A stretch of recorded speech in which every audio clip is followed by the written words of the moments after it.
And in today's video in Victoria 3, I'm going to be teaching you guys a step-by-step guide on how to play France and not only be the most powerful country in Europe, but the known world itself. So as you can see here, we have the wonderful France. As you can see here, we start with a GDP of 22.5 million. We are a constitutional monarchy with a population of 33.8 million, which is absolutely superb. We have 1.51 thousand arable land. We do start off with pretty high literacy at 43%, and we do have a standard of living of 10.4.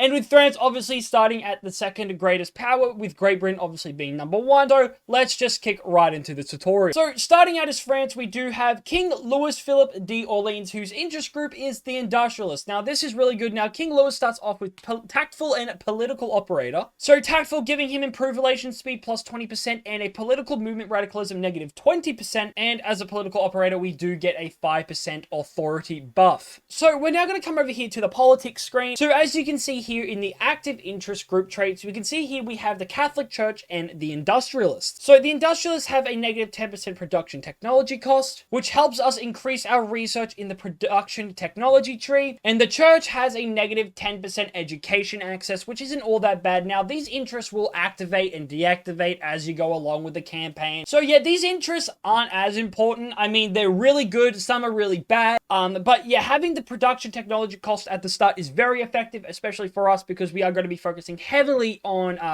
increasing our throughput and our economy. But yeah, pretty good. Now for laws, we can see over here we have trade policy protectionism. Now protectionism isn't all my favorite. Now we're going to try and enact free trade. And essentially what free trade does, it actually decreases our bureaucracy costs in our trade, meaning if iron costs us 300 bureaucracy points to export to Sweden, it will now cost us 150 points with the negative 50% trade route bureaucracy cost. Now the other two buffs are plus 50% trade route volume and trade route competitiveness, which basically means is we have a higher competitiveness than on a certain tariff or a certain trade route. Say both me and Prussia are exporting iron to Sweden. We have that higher buff because we are more competitive, get that iron into Sweden than let's say Prussia, who is on mercantilism, something like that. And the trade route volume, meaning I think we can carry, meaning that we could export more of that selected good into a summer market. So going for free trade is very important, especially for us. So yeah, free trade, very important, and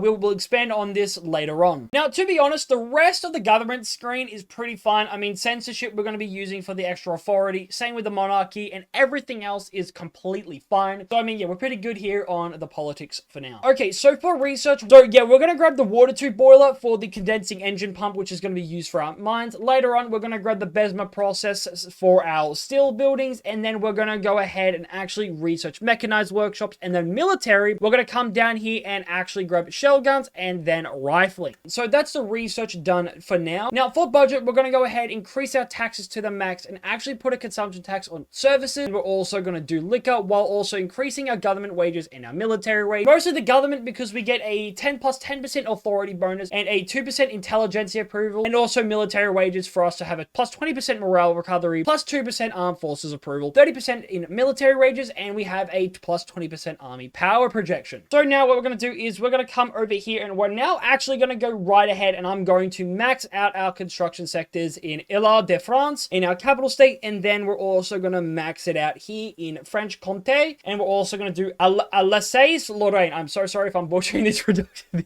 pronunciations. So once we get that all sorted, we're now going to come over here to resources, and we're going to build a lot of iron mines. All right, we're going to probably build about a good solid 20 here, and build a good solid 15 here, along with some coal mines here as well. And then we're also going to build some tooling workshops here. I say, yeah, good solid 8 steel mills. We'll build some here in Normandy as well, about a good solid 10. So basically, focusing on all this is very important. Now, obviously, in order to grow our economy, we're going to be focusing on iron, tools, coal, and wood. Now, obviously, we're not really building enough wood, but we will definitely build that afterwards. Now, we are going to sink our economy just a bit, which is 100% fine. Now, if you do end up failing to enact free trade, do not worry. You can obviously enact it. Just free trade just really helps us grow our economy more. So it's completely fine, but yeah, it should be all right.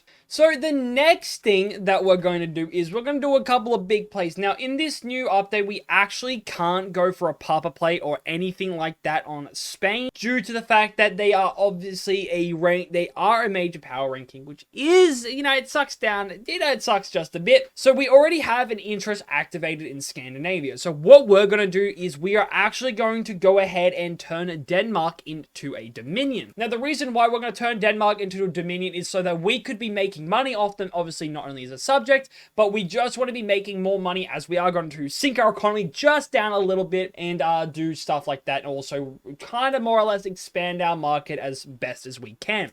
And what we're going to do now is we're going to go ahead and do some naval invasions on New Zealand. Now, I like doing double naval invasions because, well, naval invasions in this game, they suck and they don't suck. And we also have the munitions industry completed, dealing in arms. So when you do get this pop-up, you're actually going to go and want to go ahead and do the bottom one. So then we can obviously get rifling a lot easier now. But basically, I usually complete that all the time when I declare war, because obviously people are going to the munitions buildings, etc. So yeah, as France, we're going to obviously do Denmark, and then later on, we're going to grab Sweden, which will also grab Norway for ourselves.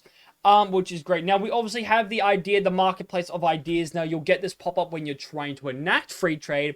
And obviously, we definitely want to do the top. Now, if you're feeling a bit like of a freeloader, you want to do the middle one, which will give you a 50% chance of getting a 20 higher enactment chance or a lower percent chance. Now, usually, I would do the middle one, but for the sake of this video, to be a lot more safer, we're just going to do the top one. No free balling for us here today, boys. But as you can see here, man, yeah, we're losing a lot of cash. I mean, yeah, that's quite a lot. But don't worry. See these iron mines? They're going to do us a lot of favors. Now, obviously, we're going to go ahead, propose a peace deal, and subjugate Denmark, which is looking very nice. Now, obviously, we do not have any high infamy at all, which is nice. Now, obviously, we cannot puppet Sweden at the moment because they are a major power. Now, you got to keep checking on them just to see whether they become a minor Oh! The timing on that. Okay, so you want to see whether they become a major power or a minor power. Now, the moment they are a minor power, you want to go for a puppet play on them, which is exactly what we're going to do. So, obviously, we're going to go right on in and go for a puppet play on our wonderful Swedish friends. Now, for now, this will be the only type of warfare that we'll be doing for the meantime, as we're now building up our economy, because, well, there's quite a lot of things. Now, obviously, Sweden is got Great Britain involved, which is not much of a worry. Do not worry, lads. So obviously, we're going to now reform our government, which is lovely. Now, yeah, free trade's just a bit of a bastard to enact here and there. I mean, yeah, it does suck. I'm not going to lie, though. So what I'm going to do here is recruit an admiral, and I'm going to go ahead and actually recruit, now, triple naval invasion. Triple naval invasion is pretty important because, well, it does just guarantee you at least one naval land. So I'm, yeah, just doing that all on Finland because we do want, obviously, Sweden to give out as quickly as possible. Well, the only war goal they have against us is French war reps. So yeah, we basically won't be fighting the Brits or that for too long, I'm hoping. But yeah, I mean, we're gonna just have a lot of dudes. So yeah, don't worry about it if that's the case. If someone's naval invade you, they're not really gonna get anywhere. So what we'll do now is we're now gonna go ahead and actually...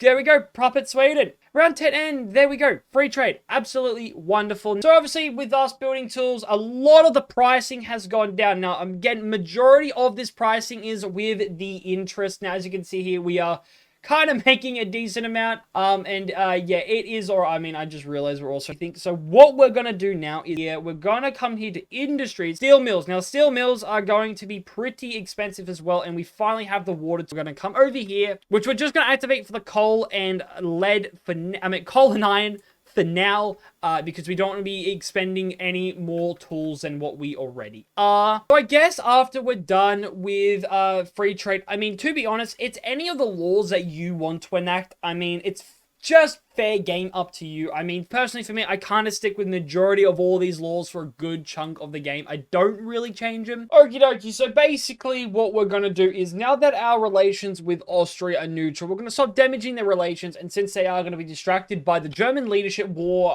well, their war for German leadership basically, we're going to go ahead and declare war on them ourselves to open up the market. Now basically what we're going to do here is we are going to try and weaken Austria, and then we're going to do the exact same play on Russia and Prussia. So we're going to reduce the amount of power that these great powers have by cutting them down in half, basically. So what we're going to do here is, as you can see here, we currently have Bohemia, Croatia, Venice, Lombardia, and Slovenia. So what I'm actually going to do here is I'm going to declare my interest here in Danubia, so then we can actually cut them down with Hungary. But most importantly, the wonderful nation of Bohemia. Now, doing this is pretty good. Now, we're going to have a trade agreement with Belgium. Now, we could offer them German leadership, which I think is absolutely insane. But we just need this. Now, obviously, Austria is a little bit worried. And who is Russia on side? Great Britain's with Russia. Okay, so it's... Okay, very, very... So, I mean, basically, we're going to do everything in our power to win this war, and then yeah. So I mean, so far so good, and it looks like it's gonna go out. Now, if they do end up backing down, I suggest you just reload a save, hope they don't back down. If they do, I mean, it defeats the purpose of doing the war. Unless you're playing Iron Man mode, then, well, unfortunate. So we're going to go ahead and do a naval invasion on Venezia. We're going to go ahead and do a triple naval invasion. And there we go. Now, hopefully, by doing this, we can, you know, this is when Austria is mostly going to be a little bit, mostly at its weakest point. So, and it's really good as well, as because we are trying to build ourselves up back out of interest, kind of rebuild some of our cash as well. Okay, well, it just seems like we we just had a successful naval invasion no matter what, so I mean, yeah. It looks like we're gonna go right into the capital state of Austria pretty quickly, which very, very nice. So now what we're gonna start doing is we're gonna come over here to our industries, and we are gonna just keep on building tools, because tools are still fairly expensive at the moment. Might as well build some here in Normandy. Say we build about 3, that much. Well, because we do want to build up our global domestic product. I mean, at the moment we have gone pretty far in the first 3 years. So very, very nice as well. And as you can see here, Austria is very much so going against us, which is this is all we need. Literally. It's a thumbs up. Very good thumbs up. Bada bing, bada boom, lads. Look at that war exhaustion with Austria. Austria is literally just a ticking time bomb. I mean, all I'm going to do is the whole point of the war, I mean, we're just going to wait for this to drop down so Austria can open up its market, and we're going to liberate all these countries, as we can see here. Propose a peace deal. And would you look at that? Austria is a hot mess, fam. Okie dokie. Alright, so that is our first war done and dusted. So, I mean, basically, Austria is, yeah, I mean, Hungary is the biggest one that you want to do. And obviously, Austria at the moment is, well, prestige 98, and they are well and truly below being probably just going to be restricted down to being a insignificant power. So that is very nice to see. And what we're going to start doing now is we're going to expand our empire just ever so a tad bit more. See good old Russia over here. Now we're going to weaken Russia as well. We're going to do the same play, open up the market. And by doing this, it is going to be absolutely broken, because obviously we do have Sweden there, which is very nice. Now, what we're going to do now is we're going to go ahead and declare our interest here in Dnieper. And then we're also going to take our interest off Danubia and declare them here on Poland. And it looks like Prussia has sided with Russia in this war, which isn't all that bad now, to be honest. So now that we got our interest activated, you can see here we're going to liberate Ukraine. We're also going to go ahead and liberate Poland. And then, since we also have Prussia in this war, I think we might as well go ahead and actually liberate Pomerania, and then we might as well just grab some war as well. So this war shouldn't be all that difficult for us to fight, if I'm going to be 100% honest, because, well, you know, it's just Prussia. So we're going to go ahead and actually, since this guy is an expert defender, we're going to go ahead, send him off over there, and then we're going to naval invade with these three, because that is the will that we must have. And we've even got the Besma process as well, which we are now going to activate as well. 20 times the amount of steel. And now that we've kind of built up our current revenue, we're going to just keep on now stacking up some of our wonderful logging camps and a lot of more coal mines and some more iron as well. Now that our war is started, we're going to go right ahead, naval invade. So we're going to naval invade Ingria, because that is where their capital is located. It's going to be absolutely huge. Now, the moment someone does naval invade, which is perfect, as long as we can get that there and you can have defend the front or advance your front, because, I mean, majority of the Russian troops will be focused on Sweden, as that puppeted them. I mean, yeah, we're definitely going to push through here pretty quickly. It really is going to look like that Prussia is going to do do some fun things on their offensive. I mean, it is all right indeed. And boom, there we go. They're pushing the wrong guy. Lad, wrong way. Wait, why is the 100 dude there? Oh, you know, that's fine. That is 100% fine. Okay, well, there we go. And it looks like we are just going to keep going. I mean, we're just going to keep this at the moment. Seems like Prussia here is moving on a little bit. Now that we've dealt with that, what we're going to do is we're going to make Prussia once again give out pretty easy by naval invading Pomerania as well. And there we go. We're now going to go ahead, liberate Poland, Ukraine, open up the Russian market, and we might as well grab war reps to, I mean, at least help us out just a tad bit. Am I right, Russia? There we go. Absolutely beautiful. You know, Europe's looking a little bit more colorful. No, I'm not going to lie. But yeah, basically, we have weakened Russia quite a lot, and we are now the 4th highest GDP, and for Great Britain, obviously, there. Now, in order to cement our victory, and so that nobody else can stop us, it's now time to go to war on Great Britain, because, well, let's just admit it, none of these lads, Austria's not going to do anything. Prussia, I mean, well, yeah, they're just walking out at this point, and, yeah, Great Britain is the final one for us to go after, but this time we're definitely... So yeah, we do have a truce with Great Britain until 1843, so I'll be back then. So we've finally researched rifling, and what we're going to do is buildings, urban. We're now going to reactivate our rifling, which is completed to modernizing the arsenal. Beautiful. Now, this could be moved to use closer for repeaters, which is exactly what we're going to do, because obviously we're going pretty down that Napoleonic France kind of route. Now, Great Britain. So, I mean, when's our truce ending? Oh, there we go. Sweet. Okay, so what we're going to do now is we're going to go right ahead and do the open market play on Great Britain. Now, we could apparently call in Ukraine and 2 Sicilies, but that's completely fine. Now, obviously, Portugal is involved because I'm pretty sure they are protectorate, defensive pact, and a customs union. Righty. Well, I mean, obviously, we're going to go right ahead, conquer state. We're going to do the home counties. And then from the home counties, we're also going to do Midlands. And then we're now going to go ahead and actually liberate countries. We're now going to liberate Scotland. And I think that will be the last, yeah, that'll be the last one we're going to be able to liberate from them. And we're also going to grab British war reps, lads. Now, as you can also see here, our prices have actually started to regulate with everything. So that's very good. Now, the best thing about going to war on Great Britain is once you triply and naval invade them, man, they are done and dusted, quite literally. So yeah, that's just the way how things work. I mean, annoyingly enough, Prussia's in here. It's like they still haven't learned their lesson with their, oh, we're notorious. My good friend, my very delicate, good Prussian friend.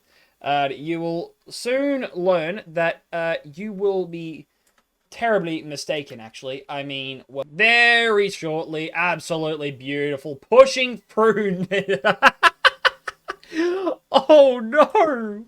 Oh, Great Britain, how much does it suck to fall that you, yeah, no, dude, I feel very bad for you. Oh, man, yeah, France is still broken in this game, dude. I don't give a damn what people say. France is just really broken. And yeah, that's all that has to be said. Like, quite literally, man, like...